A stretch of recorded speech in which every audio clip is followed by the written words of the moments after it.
Bonjour à toutes et tous, cette capsule vidéo va être consacrée au TP du 14 mai, donc un TP confiné que vous allez pouvoir réaliser chez vous si vous avez une amande, donc le fruit, et une allumette ou un briquet, ainsi qu'une canette en aluminium vide. Donc l'objectif, il s'agit de vérifier expérimentalement le pouvoir calorifique des amandes qui est indiqué sur les barres de céréales. Donc là, vous avez des exemples ici de valeur énergétique qui est reliée au pouvoir calorifique. On va voir comment.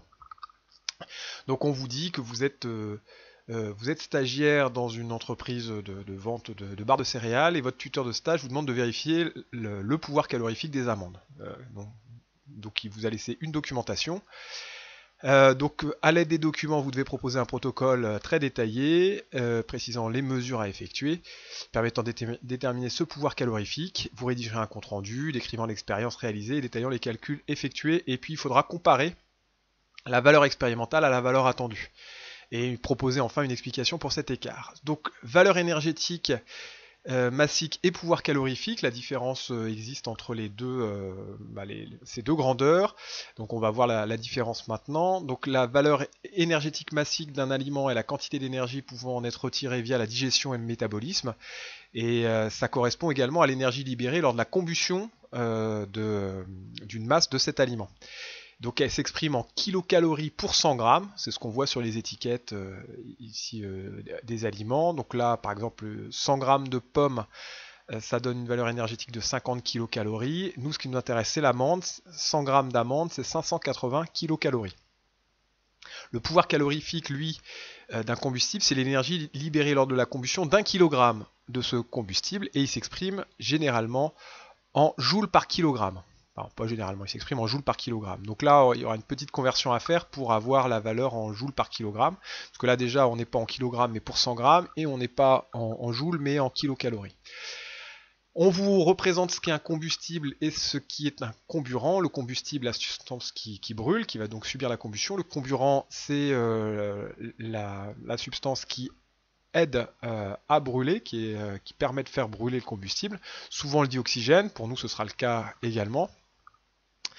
Le lien entre calories et élévation de température, donc la calorie c'est une ancienne unité d'énergie qui n'est plus utilisée en physique mais qu'on retrouve encore en nutrition. Donc calories c'est 4,18 joules. L'énergie nécessaire pour créer une élévation de température pour une certaine masse d'eau, elle est fournie ici. Donc c'est la masse d'eau fois la capacité calorifique de l'eau fois la variation de température. Donc on a ici ensuite la calorimétrie qui est la branche de la physique qu'on va mettre en œuvre dans cette expérience. Donc c'est la branche de la physique qui s'intéresse au calcul et aux mesures des échanges d'énergie thermique. Donc le principe ici est pas très compliqué. On va mettre une amande plantée sur une aiguille. On va suspendre une canette vide au-dessus avec un thermomètre qui plante à l'intérieur. Et donc cette canette, on mettra de l'eau à l'intérieur. Donc c'est décrit ici. Hein. On isole thermiquement une masse d'eau connue et on mesure sa température. Donc faites attention à ce que le bout du thermomètre ne touche pas le fond du récipient. Et il ne faut pas non plus se blesser en plantant le fruit dans le clou. On lance la combustion de l'amande, alors on n'y arrive pas forcément du premier coup, hein, avec une allumette, il faut 2-3 essais pour que l'amande commence à brûler, puis après, à partir du moment où elle commence à brûler, la combustion dure. On agite l'eau régulièrement, et donc à partir de ça, on doit être, on va pouvoir estimer l'énergie libérée par la combustion de l'amande, et cette énergie thermique va permettre de chauffer l'eau. Et donc en mesurant la variation de température de l'eau et en connaissant la masse d'eau mise à l'intérieur, on va pouvoir déterminer l'énergie qu'a libérée l'amande en brûlant. Donc là, c'est l'hypothèse qu'on fait. On fait l'hypothèse que l'isolation thermique est suffisante et donc que toute l'énergie dégagée par la combustion chauffe l'eau. C'est-à-dire que l'énergie ayant servi à chauffer l'eau est égale à l'énergie dégagée lors de la combustion. Bon, ensuite, un petit écart relatif pour comparer les valeurs obtenues. Donc première chose, on vous demandait le protocole. Donc là, comme on va devoir déterminer une masse d'eau précise, on commence par peser précisément la masse d'une canette vide. Ensuite, on la remplit d'environ 200 grammes d'eau.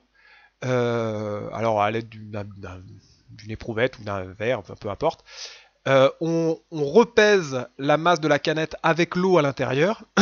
Donc en faisant la soustraction de la masse de la canette vide, on en déduit la masse exacte d'eau introduite. On mesure la température initiale de l'eau avec le thermomètre. On réalise le montage. Donc on brûle l'amande. Attention à ne pas se blesser quand vous mettez l'amande plantée dans le clou.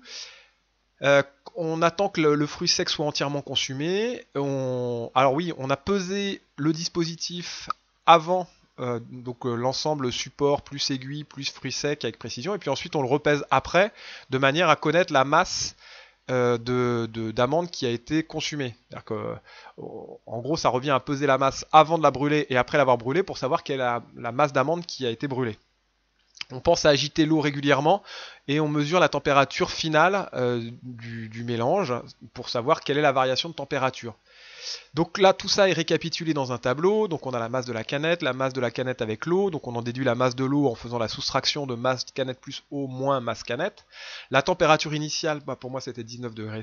Température finale 24,2 degrés. La masse de l'ensemble, donc c'était le support plus l'amande, c'était 48,84 g avant combustion. Après combustion, 48,67 g, ce qui signifie que pendant mon expérience, j'avais brûlé 0,17 g d'amande.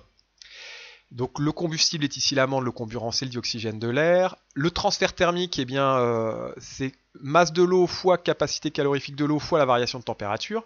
Donc comme on connaît tout ici, la masse de l'eau 194,79 g. La capacité calorifique de l'eau 4,184 joules degrés Celsius moins 1 gramme moins 1 et température finale moins température initiale, on a les deux. Donc on connaît la valeur de l'énergie reçue par l'eau et donc on arrive à près de 4000 joules et on a fait l'hypothèse que cette énergie correspondait à l'énergie dégagée lors de la combustion de l'amande, donc d'ici de 0,17 g d'amande, puisque nous on a brûlé 0,17 g d'amande. Et alors le pouvoir calorifique qu'on note PC d'un combustible, c'est l'énergie libérée lors de la combustion d'1 kg de ce combustible. Donc là, nous, on a trouvé 0,17 g, on a trouvé l'énergie de la combustion de 0,17 g. Ce qu'on veut, c'est l'énergie de combustion de 1 kg. Donc, on va faire une petite règle de 3. 0,17 g, ça nous faisait à peu près 4000 joules. Donc, 1000 g, combien de joules? On trouve 22 millions de joules. Donc ça, c'est notre pouvoir calorifique de l'amande qu'on a trouvé expérimentalement. La valeur attendue, on va l'obtenir à partir du tableau de données qui nous disait 580 kcal pour 100 grammes. Donc si on a 580 kcal pour 100 grammes, pour 1000 grammes, on aura 5800 kcal. Donc 5800 kcal. Or, une calorie c'est 4,18 joules, donc une kilocalorie c'est 4180 joules, donc on multiplie 5800 par 4180, et on trouve 24 millions de joules par kilogramme. Nous, on a trouvé expérimentalement 22 millions de joules par kilogramme. Donc la valeur de référence, c'est 24 millions de joules par kilogramme. Donc on fait un calcul d'écart relatif, le descriptif est fourni, on trouve 7% d'écart. Bon, c'est un écart qui est finalement assez faible au vu de l'expérience, au vu des moyens qu'on a mis en œuvre. Il est dû à quoi? Il est dû au fait que l'amande, quand elle brûle, elle ne transfère pas l'intégralité de son énergie thermique à l'eau. Une partie sert aussi pour chauffer l'air extérieur et puis la canette d'aluminium. Et puis on a aussi des incertitudes liées aux mesures de masse et de température. Il y a une incertitude sur la mesure de la température avec le thermomètre et de la masse avec la balance. Voilà, c'est tout pour aujourd'hui. Bonne journée et à la semaine prochaine.